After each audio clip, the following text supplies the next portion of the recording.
Está começando mais uma edição do podcast Por Trás de Microfones, o seu podcast sobre futebol e jornalismo esportivo, hoje com a apresentação de Igor Santana e Leonardo Cardoso. Neste episódio, vamos conversar com Felipe Rico, jornalista formado pela PUC e pós-graduado em gestão de negócios. Foi produtor e coordenador de transmissões do Sport TV, colunista de inovações e novas tecnologias do Jornal do Brasil e coordenador de transmissões e inovação da Liga Nacional de Basquete, NBB. Hoje atua como head de inovação no Clube Atlético Mineiro. Fala, Felipe, tudo certo? A gente, para começar, queria que você falasse um pouquinho mais sobre a sua formação no jornalismo e da sua pós, e também contar para a gente como começou esse interesse por essa área. Bom, em primeiro lugar, obrigado aí pelo convite. Prazer estar falando com vocês, Léo, Igor. Eu sou, como o Léo falou, né? Eu me formei em jornalismo em 2010 pela PUC do Rio, eu sou carioca.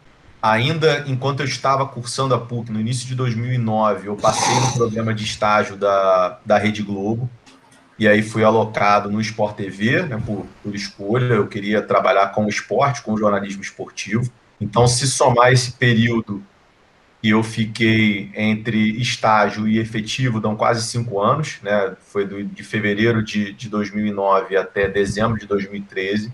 No ano de 2013, eu comecei a me desinteressar, digamos assim, pelo meio esportivo, principalmente pelo jornalismo, e aí eu fui buscar outras coisas.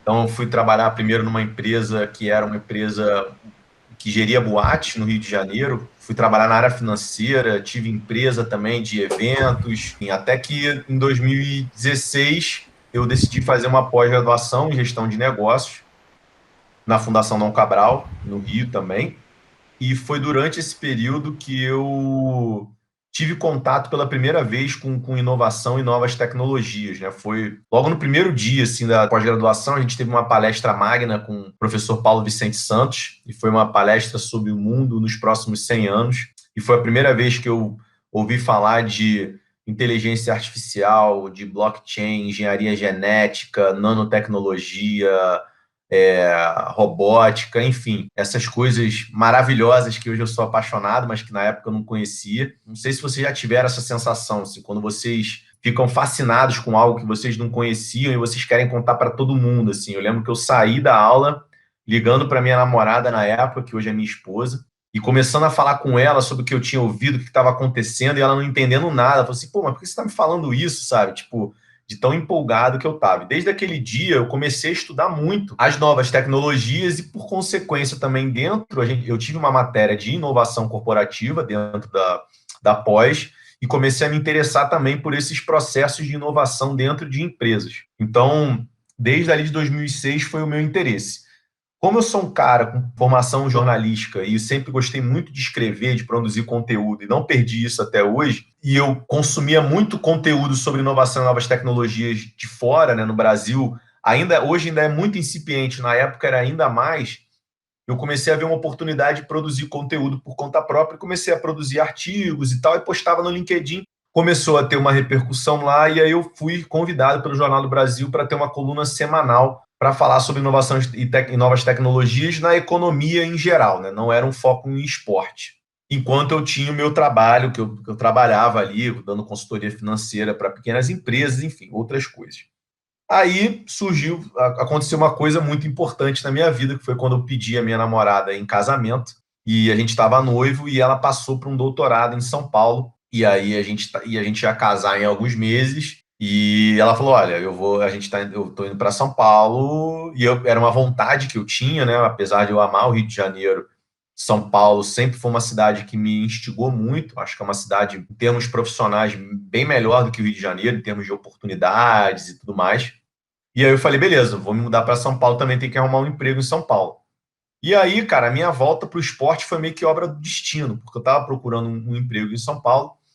Eu tenho um grande amigo, que é o Rafael Gunning, que na época ele era da Globo, e hoje ele é o head de patrocínio do Flamengo, foi o responsável, inclusive, pelo acordo que o Flamengo fechou com o Mercado Livre recentemente, é um grande amigo meu, amigo pessoal que eu tenho. Na época ele estava na Globo, e o NBB tinha acabado de romper o contrato com a Globo, e o NBB ia começar a produzir estava começando, na verdade, a produzir suas próprias transmissões. E aí eles estavam buscando alguém com experiência em transmissões esportivas, para trabalhar em São Paulo. Esse meu amigo ficou sabendo, me indicou para o Sérgio Domenici, que é o superintendente da Liga Nacional de Basquete. A gente trocou uma ideia e ele me convidou para ir para lá. E aí eu voltei para o esporte, me mudei para São Paulo, voltei a trabalhar com esporte nessa parte de transmissões e comecei a ter um contato muito grande também com a parte de tecnologia, porque grande parte das transmissões da Liga eram via streaming. Comecei a levar algumas soluções tecnológicas ali para dentro, né? A gente fechou com uma empresa de Israel muito bacana chamada WSC, que faz automação de produção de melhores momentos, de conteúdos em vídeo, né? Uma inteligência artificial que faz isso, então poupa bastante tempo dos editores, né? Basicamente você deixa espaço para que os editores façam um trabalho criativo e tudo mais.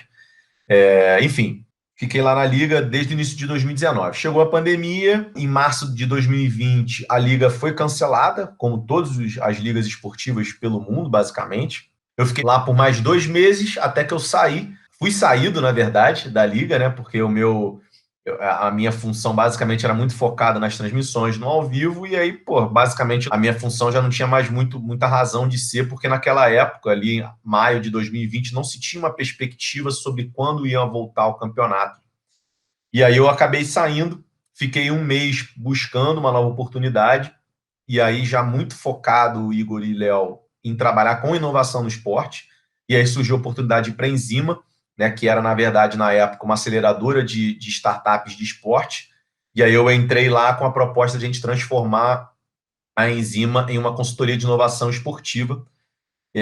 Entrei lá no final de junho do ano passado, e a gente fez um projeto muito legal com o Ceará Sporting Clube. A gente fez o primeiro programa de inovação aberta do futebol brasileiro, né? A gente mapeou problemas que o Ceará tinha e levamos 7 startups para ir trabalhar com o clube, né? Foi algo que nunca tinha acontecido aqui no Brasil, acho que nem aconteceu mais ainda no Brasil, e o que eu acredito demais é um movimento bem grande fora do Brasil. E também algo muito importante, que eu também tinha um podcast 2 vezes por semana, né? Fazia uma live que depois se transformava em podcast nas principais plataformas, e eu fiz de junho a dezembro 50 edições, cara. Isso foi muito bom. Por quê? Porque isso que vocês estão fazendo agora, eu comecei a conhecer muita gente. Então, eu comecei a conhecer profissionais do Brasil, profissionais de fora do Brasil, ampliei muito os meus contatos, e um desses caras que eu conheci foi o Leandro Figueiredo, que é o meu chefe hoje no Clube Atlético Mineiro, é o diretor de negócios, e a gente trocou uma ideia muito legal, ele gostou muito de mim, a gente manteve contato, volta e meia, a gente trocava ideia, até que em janeiro desse ano, ele me mandou uma mensagem e falou, o Galo vai abrir uma posição de head de inovação e você vai ser minha indicação, você topa vir para BH? E aí eu falei, claro, topo, é o que eu mais queria, era trabalhar com inovação dentro de um clube de futebol, um clube grande. E aí foi isso, terminei meu trabalho com o Ceará, com a Enzima e com o Ceará em meados de fevereiro, e dia 8 de março comecei aqui no Atlético. Então, falei bastante aí, mas esse é um resumo da minha carreira. Ainda em relação ao Sport TV, como foi trabalhar como produtor e coordenador de transmissões, teoricamente, no canal mais importante do Brasil, né? Que ele é junto com a Globo? Cara, é muito legal, assim, né? É até engraçado, porque quando eu fui fazer jornalismo, o meu foco era, como eu falei, né? Sempre gostei muito de escrever.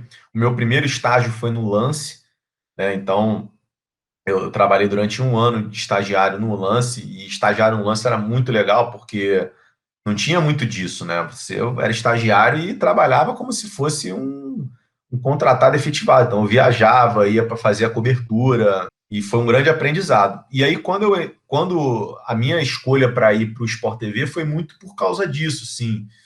Quando a gente fala de jornalismo, talvez a TV é o grande chamariz, né? E eu não tinha nem muita vontade de estar na frente das câmeras e tal, mas eu enxergava que a TV era uma boa oportunidade enfim, de ter um salário melhor, de ter uma carreira mais bacana.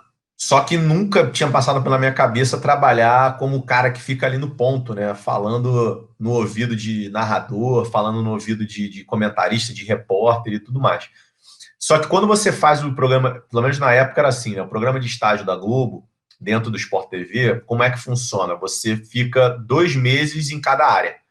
Então primeiro você vai para a reportagem, depois você vai para a área de programação, área de programa, papapá, até que eu cheguei na área de eventos, né? Que a área de eventos é justamente a área das transmissões ao vivo. E aí, quando eu cheguei ali, cara, foi meio que amor à primeira vista, assim. Eu gostei muito da experiência, foi muito legal. A equipe era muito bacana, então, porra, os meus chefes eram muito legais. A galera da equipe era, porra, tudo uma galera jovem, assim, ou da minha idade, um pouquinho mais velha do que eu. Então era todo mundo muito amigo, muito parceiro, a gente se encontrava sempre fora também da. Então criou-se uma relação muito legal de amizade, e isso ajuda muito quando você vai trabalhar, né, cara? Quando você tem uma boa relação com as pessoas e tudo mais. E a experiência de coordenar, cara, é legal, assim, uma puta adrenalina, né, cara? Porque você tem a responsabilidade ali, principalmente quando você é o produtor, você é meio que um assistente do coordenador, é você que faz os VTs que vão ao ar, você que cuida ali de pegar a escalação junto com o repórter e passar para o pessoal do GC, enfim, você faz essa coisa mais de assistente. Quando você é o coordenador, você que monta o roteiro e você que de fato coordena a transmissão. Tipo, ó, vamos supor, Léo é o narrador, Igor é o repórter. Fala, ó, Léo, você vai entrar, você vai falar 1 minutinho e você vai passar para o Igor. E Igor, você já deixa o técnico preparado aí para você já fazer a primeira sonora com o técnico e tal. E aí é isso, falou, ó, Léo, 10 segundos, 5 segundos, é seu, vai. Aí você tá falando, estamos aqui, tal, primeiro jogo do Campeonato Brasileiro, Atlético Mineiro, Fluminense, tal, não sei o quê. Aí eu chego no teu ouvido e falo assim, ó, Igor tá posicionado com um treinador, pode chamar o Igor. Aí você vai falar assim, então estamos com o nosso repórter, Igor Santana, tá lá no campo com o treinador do Galo, vai falar com o Cuca. Aí você chama, eu falo, Igor, é seu. Então, assim, você fica naquela drena, né? Aquilo ali tá tudo na sua responsabilidade. Então, é algo que eu gosto muito, cara. Eu gosto muito de trabalhar sob pressão. Então, eu curtia demais, assim, essa parte de coordenar. Eu nunca cheguei a coordenar o que eles chamam de jogo da rede, né? Que na época era o jogo principal do Campeonato Brasileiro no Sport TV. Eu só fazia produção desses jogos, mas coordenei muito evento, assim, mas muito. Campeonato Brasileiro pra caramba no Premiere, Série B pra caramba também no Sport TV, outros esportes, Olimpíada de Londres também eu estava lá, foi uma puta experiência legal, atuei de produtor também do Sport TV 1, né, que era o canal principal, então foi puta experiência muito bacana mesmo, então é legal. Mas se me perguntar se eu sinto saudade disso, eu não sinto muito não, eu gosto muito mais do que eu faço hoje, apesar de que eu gostava também na época. Então, Felipe, exatamente nessa ideia, eu queria que você falasse para a gente um pouquinho de como é o seu trabalho no Atlético, o que vocês estão conseguindo desenvolver de inovação, e também pedir para você falar um pouco qual a importância das organizações esportivas terem esses profissionais de inovação, qual é a diferença que isso vai trazer, principalmente agora para o futuro, cada vez se torna mais comum a inovação no meio do esporte. Então, eu comecei, como eu falei, né, dia 8 de março aqui, então esse sábado eu completo 2 meses, então é muito pouco tempo. Mas basicamente, assim, como é que funciona a estrutura do Atlético hoje, né? A gente tem a diretoria de negócios, abaixo da diretoria de negócios você tem 3 gerências. Você tem a gerência de inovação, que eu sou o gerente, você tem a gerência de marketing, que é o Renan Cavalcante, que é um excelente profissional, e tem a gerência comercial, que é o Pedro Melo, que é outro monstro, assim, outro excelente profissional também. Hoje, a minha função aqui, Igor, é basicamente buscar novas fontes de receita para o clube. Essa é a minha função primordial. Então, é buscar isso. E, num segundo momento, é ajudar o clube a otimizar processos internos com foco em diminuição de custos também. Então, basicamente, a minha função hoje, assim, o que demandam de mim é isso. Então, vou te dar 2 exemplos, né, de novas receitas. Hoje, por exemplo, hoje é dia 6, que a gente está gravando, dia 6 de maio, a gente anunciou um leilão de uma obra de arte digital. O Atlético é um dos primeiros clubes do mundo a fazer isso, é o primeiro do continente a fazer isso, uma obra digital que foi feita exclusivamente para isso, um caráter único, e vai ser leiloada a partir do dia 10. Então, é algo que ainda não existia. Poucos clubes exploraram essa fonte de receita e a gente começou a explorar agora. Hoje a gente fez uma apresentação e tal, e a gente citou também um outro acordo que amanhã, sexta-feira, dia 7, a gente vai anunciar também nessa parte de ativo digital com uma empresa francesa, né, chamada SoRare, que ela tem um fantasy game estilo Cartola, só que você compra cards dos jogadores, tipo figurinhas mesmo dos jogadores digitais. Elas são limitadas, né? Cada jogador tem 3 tipos de figurinha, cada uma com uma limitação de de unidades, e você, em posse desses cards, você monta seus times. Então, é uma plataforma que tem Real Madrid, Liverpool, PSG, Juventus, enfim, grandes clubes mundiais. A gente é o primeiro clube brasileiro a entrar, então você pode comprar cards dos jogadores e montar seus times, e o desempenho dos jogadores na vida real, em campo, impacta o desempenho do seu time virtual. Você disputa ligas ali dentro, tem premiação e tudo mais. Que é algo também que a gente não tinha de receita, que a gente está explorando. Então, assim, basicamente o meu foco hoje principal é esse: trazer novas receitas, e depois, um pouco mais à frente, eu diria que ali a partir do segundo semestre, atuar junto a todas as áreas do clube e ver de que maneira a gente consegue otimizar processo, e com isso, um foco em redução de custo. E aí, quando você me pergunta qual que é a importância, cara, eu acho que a importância é total. Se a gente olhar para hoje, vamos pegar clubes de futebol, né? As 3 principais fontes de receita de um clube de futebol são direitos de transmissão, patrocínios estáticos e bilheteria. Só que a gente já vem, antes mesmo da pandemia, passando por um processo de disrupção desse modelo. Então, se a gente pega hoje, por causa da pandemia, a bilheteria está zero. Então, você pega aí que a maioria dos times está passando sufoco por causa disso, especialmente os times de massa, os times de grande torcida, como o Atlético Mineiro. Patrocínio estático, por conta da pandemia também, as marcas a maioria das marcas deu uma segurada em questão de patrocínio. E não só isso, né? As marcas cada vez mais estão buscando outras maneiras de falar com o torcedor que não seja só através do patrocínio estático, né? De você falar de forma bem segmentada, onde eu saiba quem é o Igor, eu saiba quem é o Leonardo, e eu consigo oferecer algo que é customizado para a necessidade do Igor, customizado para a necessidade do Léo. E o terceiro, que são os direitos de transmissão, a mesma coisa, né? Você vê que a Globo, no último ano, saiu de um monte de contrato. Fórmula 1, Libertadores, Campeonato Carioca. Para o ano que vem está se especulando que não vai fazer mais o Campeonato Paulista. E provavelmente em 2024, quando é o último ano do contrato da Globo com o brasileiro, eu aposto, tá? Se eu tivesse que apostar, eu apostaria que a Globo vai oferecer um valor menor. Então, os clubes eles precisam buscar novas fontes de receita para não ficar dependendo para sempre de direito de transmissão, de patrocínio estático e bilheteria, porque a tendência é que essas fontes, com o tempo, vão aos pouquinhos diminuindo, digamos assim. Então, o papel da inovação é esse: é você abrir os olhos do clube para o futuro médio e longo prazo. Lógico que o curto prazo é importante também, mas para o médio e longo prazo, para que quando esse futuro chegue, o clube não seja pego de surpresa, o clube já esteja preparado para conseguir navegá-lo com tranquilidade. Então, basicamente, essa é a minha visão. Dentro do cenário atual, qual clube e empresa você considera um modelo de inovações e tecnologias? A gente sempre acompanha suas postagens e tem muita citação do Barcelona nesse quesito.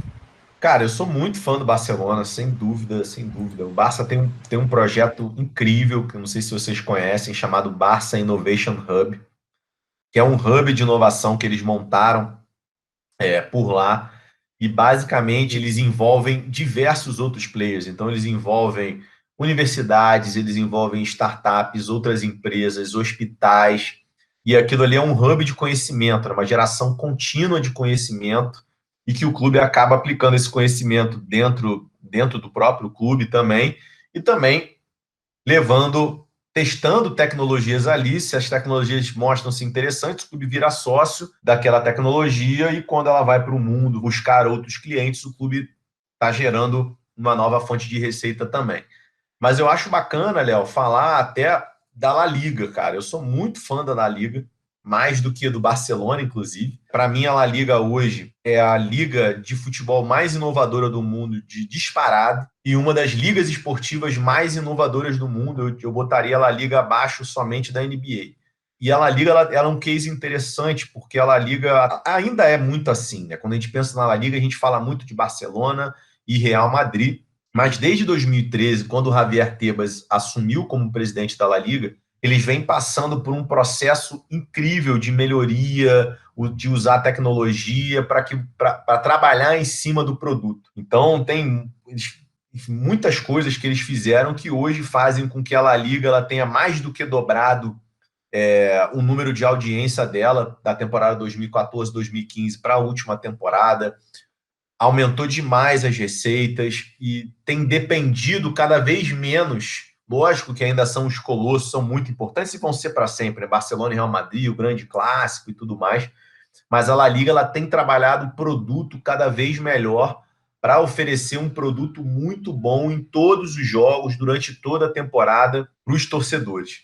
Então, eu diria que a La Liga, para mim, é um grande exemplo. Só para te dar um exemplo sobre a La Liga, cara, eles têm um departamento de tecnologia com mais de 70 profissionais, entre desenvolvedores e tudo mais. Então, a La Liga virou basicamente uma software house, assim. Eles têm um monte de produto tecnológico que foi criado internamente, é utilizado hoje pela La Liga e alguns deles já são até utilizados por outras ligas ao redor do mundo, licenciando com a La Liga, ou seja, os caras criam a tecnologia, melhoram o produto interno e de quebra ganham dinheiro vendendo essa melhoria para outras ligas também.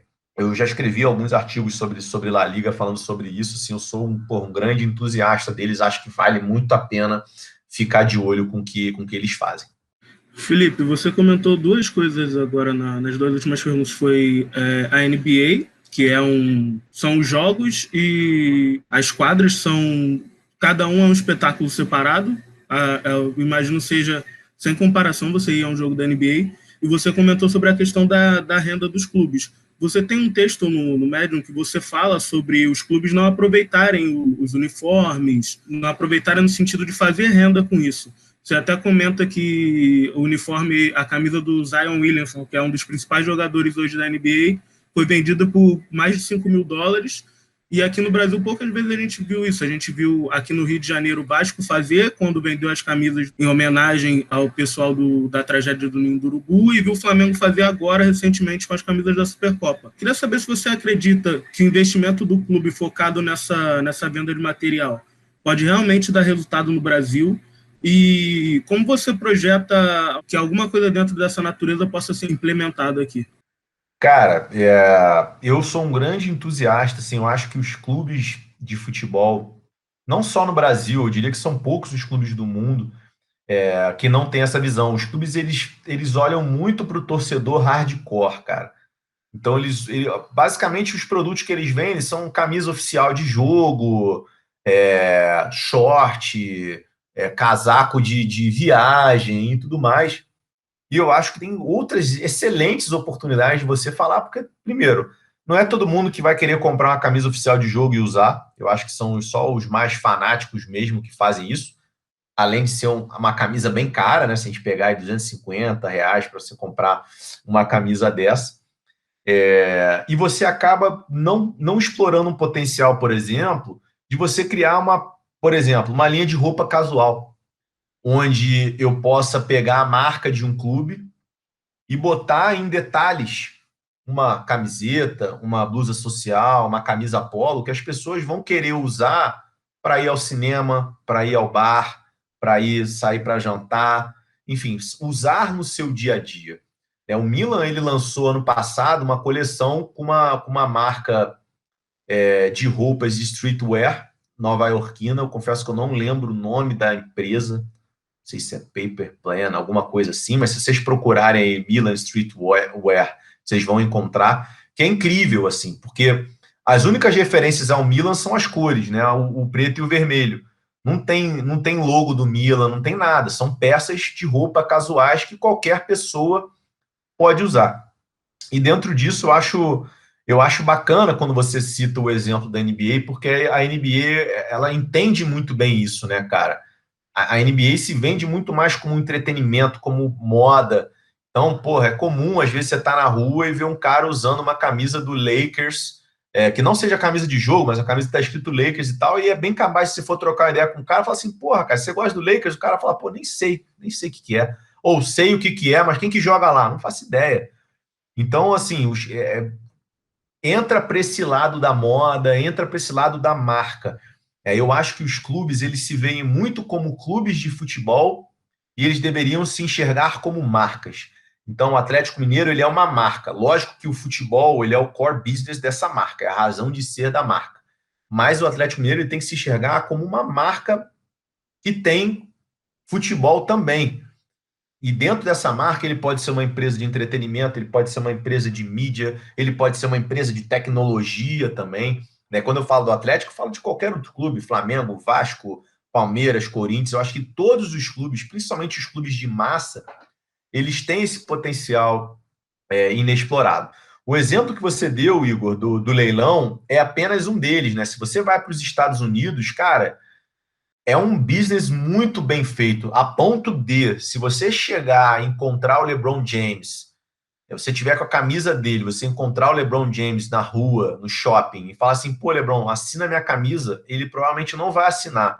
Não porque ele não é um cara maneiro, mas porque aquilo ali é um negócio para ele. Ele vende isso já. Ele vende a assinatura dele, ele vende produtos assinados. Né? Aqui não, aqui a gente ainda tem muito uma questão de amadorismo, né? De que, pô, acaba o jogo, a camisa fica com os jogadores, aí o jogador dá para um amigo, aí esse amigo dá para um primo, e quando você vê, essa camisa está sendo vendida no Mercado Livre e o clube não está ganhando nada, e nem o jogador está ganhando nada em cima disso. Né? Então, assim, não existe muito ainda a mentalidade de negócio como tem já muito bem consolidado nos Estados Unidos. Né? Então, eu acho que falta muito isso, tá, Igor? Essa percepção de negócio. Não é, a gente tem também aqui no Brasil uma mania de falar em negócio, parece que você está falando um palavrão, né? Que você está xingando, não, porque. Não, cara, é um negócio sim, é um negócio que movimenta milhões. Os jogadores recebem muito, muito dinheiro, e o clube precisa gerar dinheiro para conseguir pagar isso. É uma paixão, os torcedores consomem isso daí também. É lógico que quando você fala em negócio, não pode ser frio, né? É um negócio puro e simplesmente. Você tem todo o lado da emoção, você fala para o torcedor e tudo mais, mas não é um pecado você pensar em lucrar, em fazer mais dinheiro e tudo mais, desde que seja feito dentro da essência daquele clube, desde que seja respeitando os torcedores, fazendo em conjunto com os torcedores produtos que os torcedores vão gostar de consumir. Eu não vejo problema nenhum, pelo contrário, eu acho essencial. Então, é isso. Eu acho que é preciso ter uma mentalidade de negócios maior do que a gente tem hoje. Agora, durante a pandemia, sem a presença do público, você comentou que também é uma das principais rendas dos clubes. É lógico que teve essa diminuição do quanto os clubes arrecadam. E aí a gente entra na questão do marketing ser bem feito, da venda de camisas, como a gente comentou, e você falou sobre o recente patrocínio do Flamengo com o Mercado Livre. Eu queria saber quais as outras ações de marketing que você achou que foram importantes nesse momento, que a principal renda dos clubes passou a ser realmente o marketing e os patrocínios. Cara, foi um momento, é um momento ainda, né, muito complicado, não só em termos de saúde pública, nessa tragédia que a gente está vivendo aí, mas para qualquer empresa foi muito difícil, e para clubes de futebol principalmente, né, cara? Os clubes de futebol eles já têm uma grande dificuldade de planejar o futuro, né? Então era difícil você estar preparado para o que ia acontecer, né? A maioria, todos, na verdade, foram pegos meio que de surpresa e tiveram que se adaptar ali na hora. E é muito difícil você substituir de uma hora para outra uma fonte de receita tão importante quanto a bilheteria. Então, assim, teve uma luta dos clubes para tentar manter sócio-torcedor ativo, né? Você ter um churn menor possível, você não perder sócios-torcedores.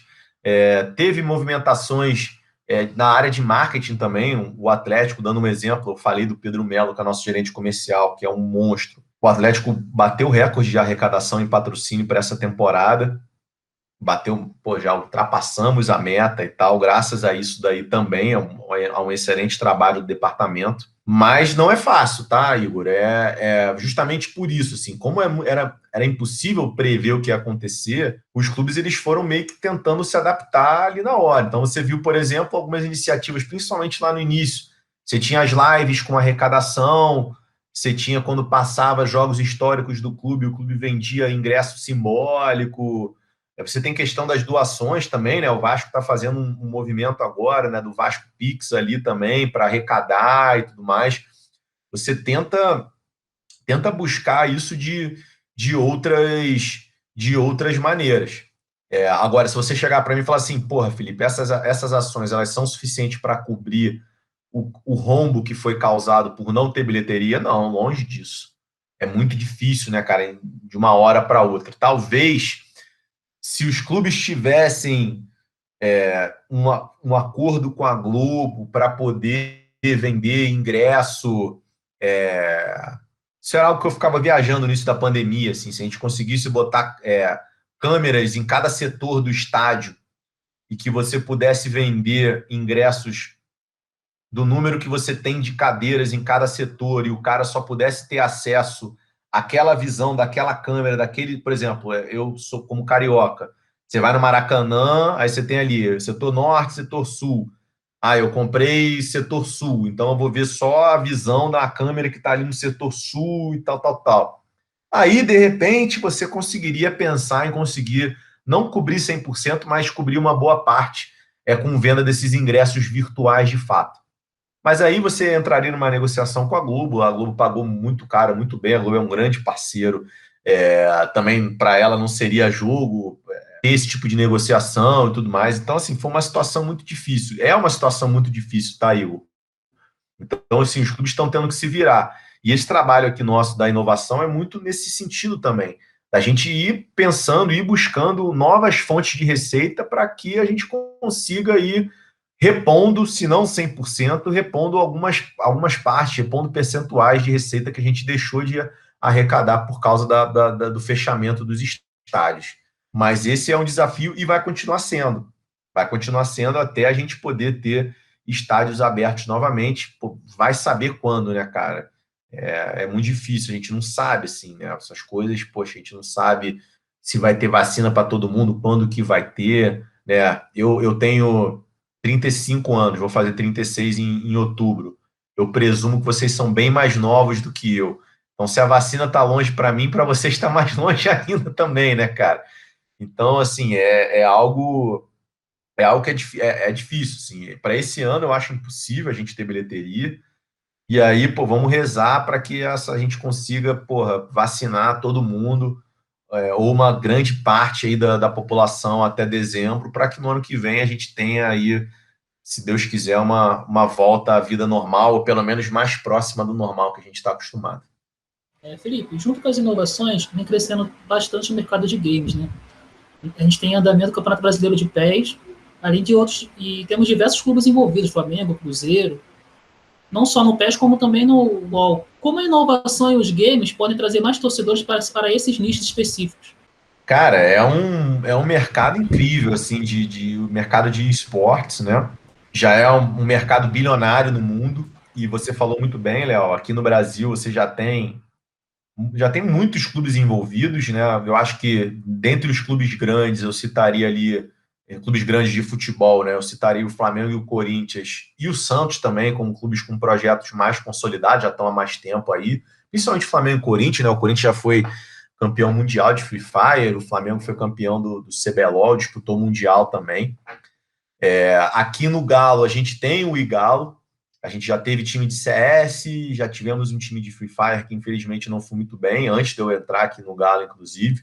A gente está disputando o campeonato de PES agora, né, o eGol, nos classificamos para a semifinal, então a gente está muito feliz com isso, a gente vai disputar a semifinal.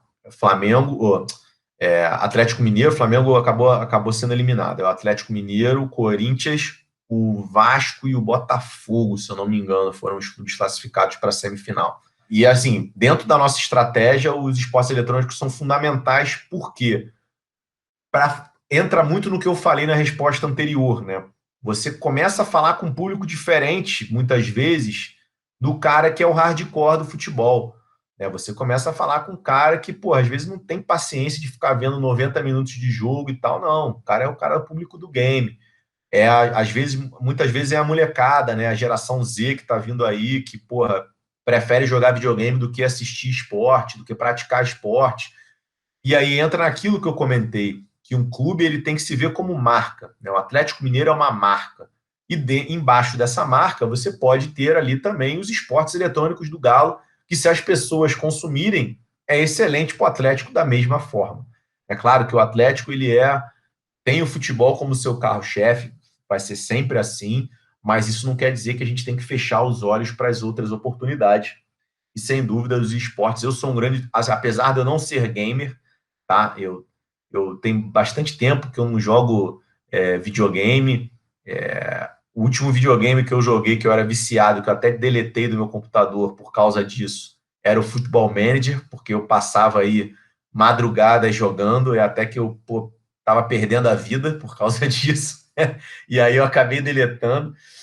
Mas eu sou um grande entusiasta e enxergo muito potencial, e eu acho que é um caminho sem volta, tá, pessoal? Então, acho que todo clube hoje, toda entidade esportiva tem que olhar para a parte de jogos eletrônicos, sejam os esportes, que são os jogos competitivos, e a parte de games, que são os recreativos. Eu acho que essas duas áreas têm que ter um olhar muito, muito importante dos clubes para poder...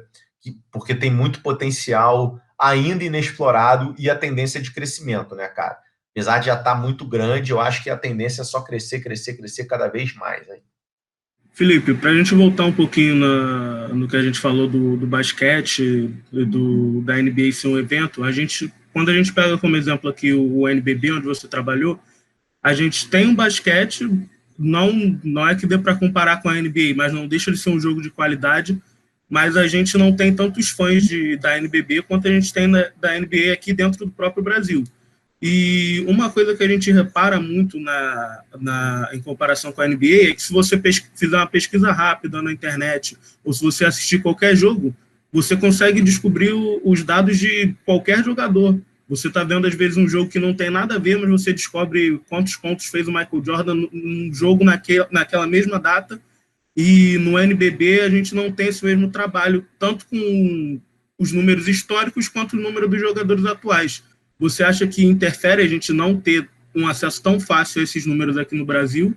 E também queria saber se você acha que a falta desse acesso distancia a gente um pouco de ter ídolos no basquete como a gente teve na época do Scar, da Hortência, da Janete, etc. Cara, eu acho que é importante a gente falar antes um negócio, assim. Eu nem enxergo a NBA como esporte, tá, cara? Acho que não é nem basquete aquilo ali é entretenimento puro, né, cara? Aquilo ali é o suprassumo, você só tem super atleta, você vê um LeBron James, o cara com 2,6 m, com cento e poucos quilos, tendo uma agilidade de um moleque de 1,50 m, assim, é um negócio impressionante, né, cara? Então, eu acho que isso contribui muito também, tá, Igor? O que você já citou nesse nosso papo, que, pô, são as arenas, né, aquele espetáculo, a questão visual, impacta demais também na atratividade do produto, né? Quando você chega aqui no Brasil, pô, com todo respeito, mas assim, você vai ver um ginásio, sei lá, um ginásio do São José e tal, ou de outros ginásios também. Eu acho que são poucos os ginásios que você olha e você fala assim, nossa, esse ginásio realmente é muito bacana. Lógico que não dá nem para comparar com o ginásio da NBA, mas assim, ginásios legais. Eu já tive em Franca, por exemplo, que é um ginásio super bacana.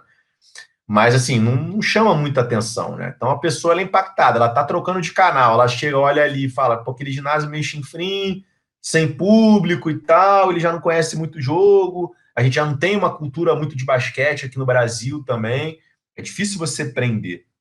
Então, eu acho que todo o entorno faz uma diferença, né? O NBB, ele tem crescido muito, ele tem buscado formas diferentes, e eu acho que é um case de super sucesso aqui no Brasil, mas você nunca pode comparar nenhum outro esporte com a magnitude do futebol, o alcance que o futebol tem aqui no Brasil, né, cara? É algo, porra, é gigantesco, assim, é muito grande e tem uma disparidade muito grande entre o futebol e os outros esportes.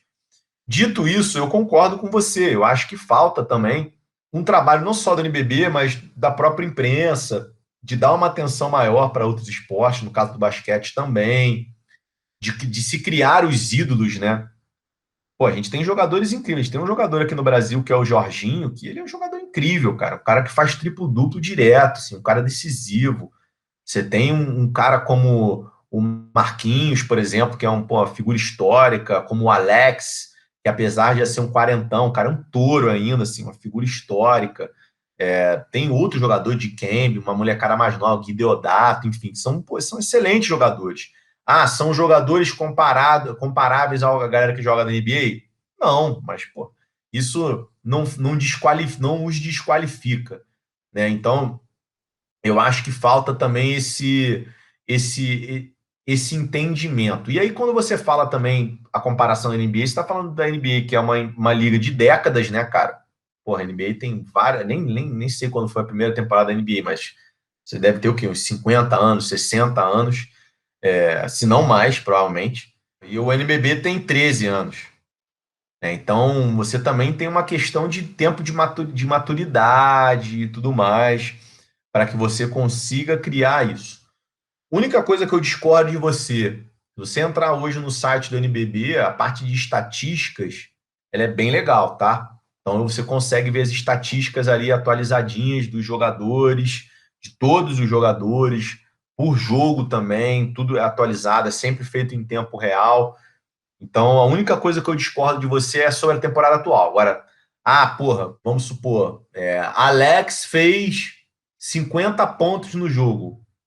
Quando foi a última vez que teve um jogador que fez 50 pontos no jogo? De fato, é muito difícil de você encontrar, que é algo que a NBA, cara, faz assim, né? Impressionante, né? O cara marca, Curry, 60 pontos, não sei o quê. Aí o cara dá 2 minutos, já tem um gráfico na tela com um cara que em 1927 fez 60 pontos, igual ao Curry, não sei o quê.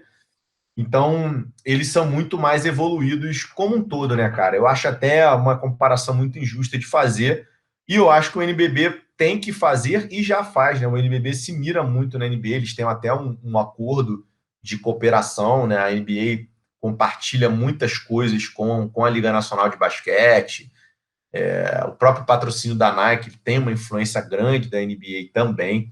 Eu acho que o caminho é você sempre em tudo na vida, né, Igor? É você se mirar no que tem de melhor, na referência, e tentar seguir o que aqueles caras estão fazendo. Então, sem dúvida, eu acho que para o NBB seguir ao máximo o que a NBA faz é certeza, não digo certeza, mas assim, é o caminho certo para se chegar ao sucesso. Felipe, voltando ao assunto de futebol, você comentou que gosta bastante da La Liga. A transmissão da competição mostra quase em tempo real todos os dados das partidas, equipes e jogadores. É muito diferente do que acontece, por exemplo, aqui no Brasil, que normalmente é limitada a posse de bola, número de chutes a gol e escanteios. Para quem gosta de dados, qual a importância de ter todos esses dados em tempo real? Cara, é fundamental, cara. Não só para quem analisa, mas para o próprio torcedor, né? A gente vê aí o quanto tem bombado no Twitter, por exemplo, quando acaba o jogo, o gráfico da SofaScore, né? Você tem ali número de passes, chute, drible, você tem um mapa de calor, né? Pô, os torcedores consomem isso. Então eu acho que é fundamental o entendimento do jogo, é mais assunto para a galera debater. Eu acho que você faz com que o jogo não termine nos 90 minutos, né? Ele continua acontecendo depois nos debates e tudo. Isso é matéria-prima para esse tipo de coisa. Então eu acho fundamental. Isso que você falou da La Liga entra naquilo que eu falei, né? A La Liga tem um software hoje chamado Media Coach, que é incrível e foi criado pela própria La Liga, é um software interno que é disponibilizado para todos os clubes e para a imprensa também, e ele é um software completo. Então, ele diz em tempo real estatísticas individuais, estatísticas coletivas, depois você tem um arquivo daquilo ali, mapa de calor em tempo real, tudo é feito em tempo real. Um outro exemplo bacana da gente dar também dentro do futebol é a Bundesliga, porque eles têm um acordo com a AWS da Amazon também para isso. A Bundesliga tem várias estatísticas diferentes ali que vale muito a pena olhar, né? Eles usam inteligência artificial para poder chegar nisso, nesses números.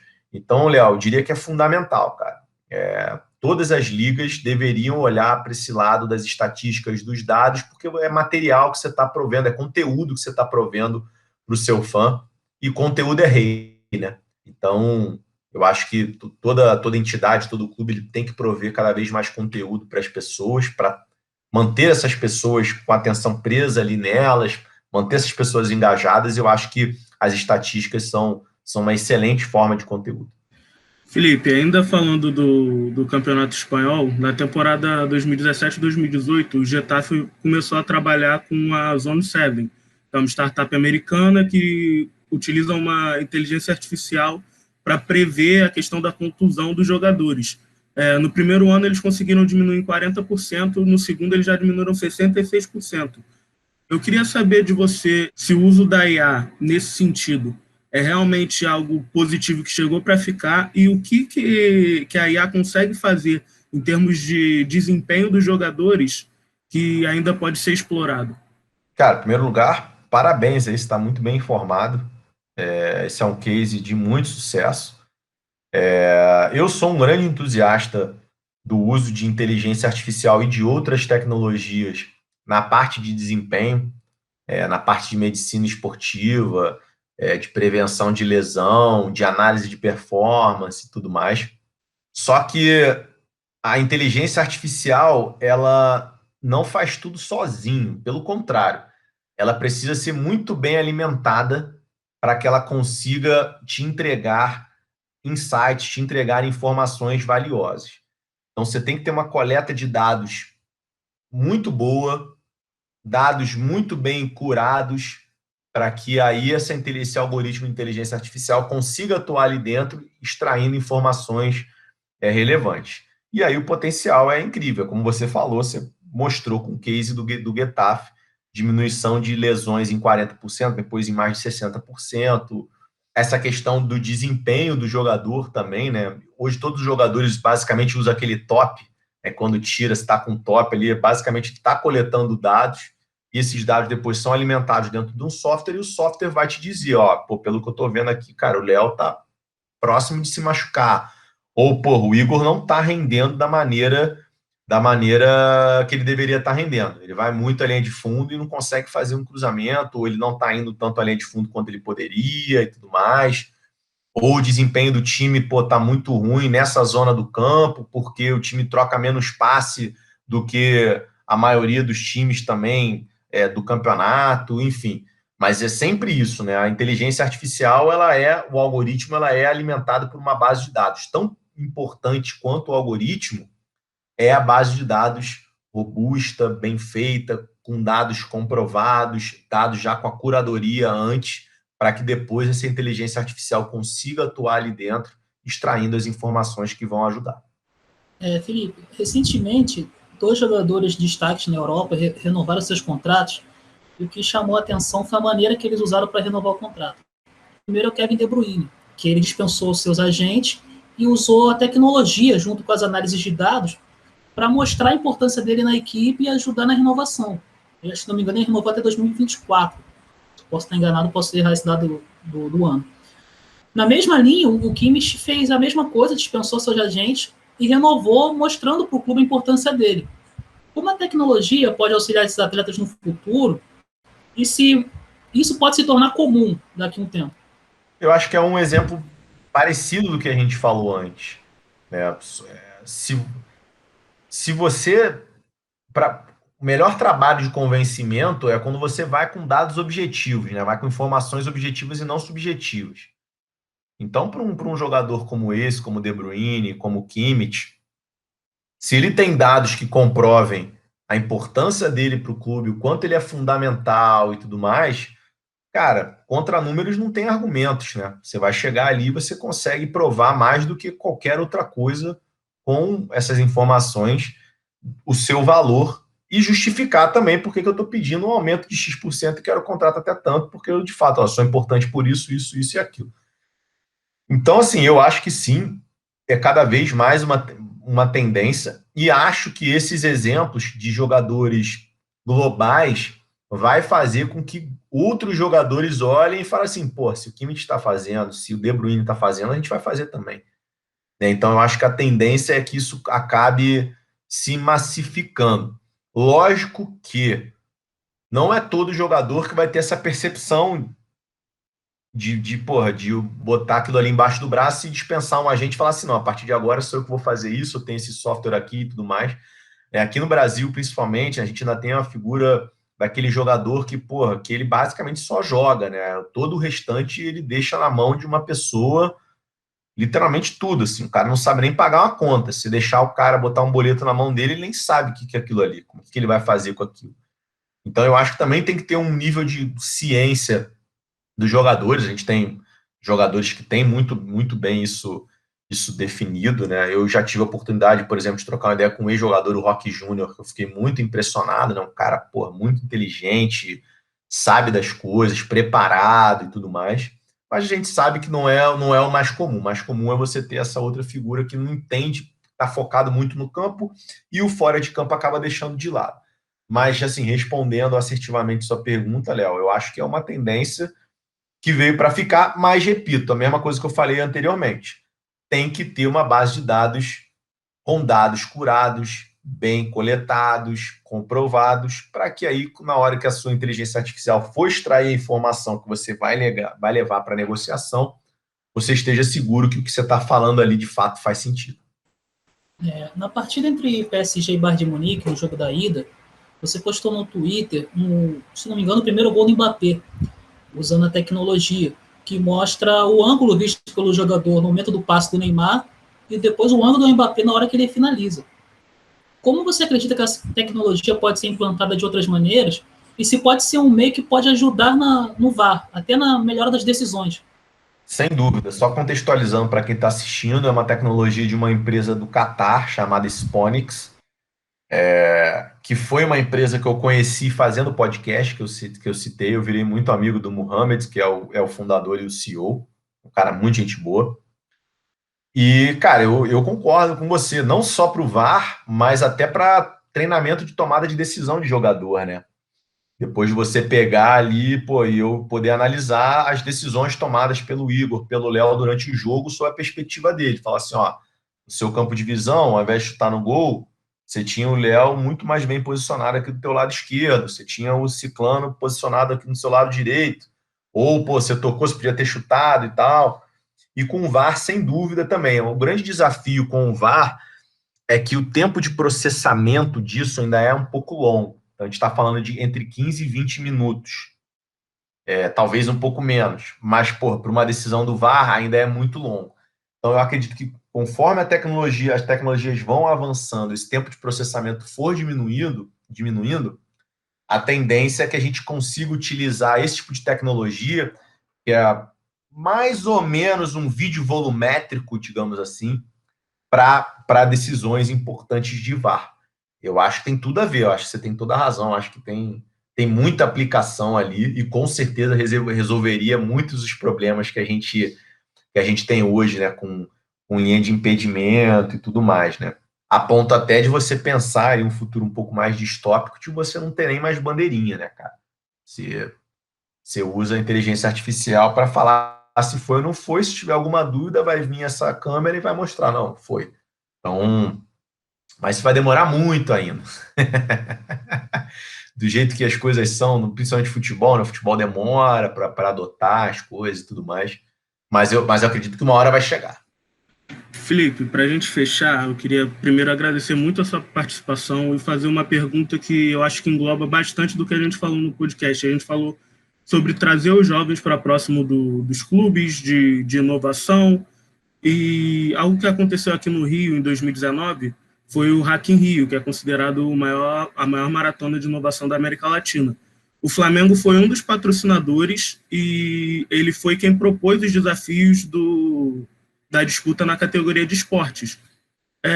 Acabou que, pelo menos até onde eu tenho conhecimento, nenhuma das iniciativas foi levada à frente, mas foram criadas pelo menos 6, e uma delas, inclusive, é bem parecida com aquela ideia que você citou de uma câmera em cada local do estádio, para o torcedor poder comprar o ingresso e ver de casa.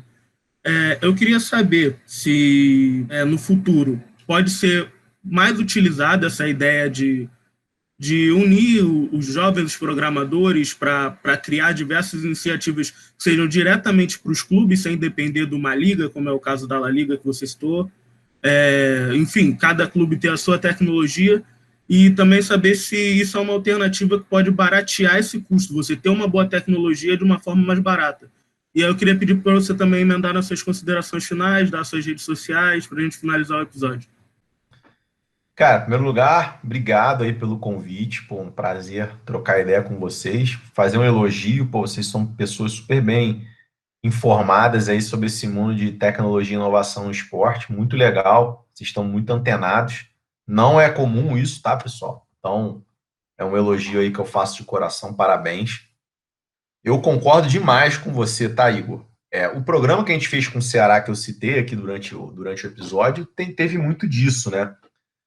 O que eu vejo de diferença em relação a um hackathon, eu tenho um pouco de dificuldade de enxergar futuro nas iniciativas desenvolvidas dentro de hackathon. Eu acho que é mais difícil.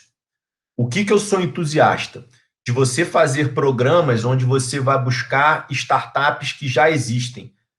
Elas podem até não ter o produto lançado no mercado, mas pelo menos um protótipo ela tem que ter. Porque aí você não sai do zero, né? Você identifica o seu problema e você vai buscar quem pode resolver e quem já tem uma solução para resolver. Mesmo, como eu falei, que ela não esteja pronta ainda. Se ela já for um protótipo, eu acho que já está valendo. Que foi o que a gente fez com o Ceará, né?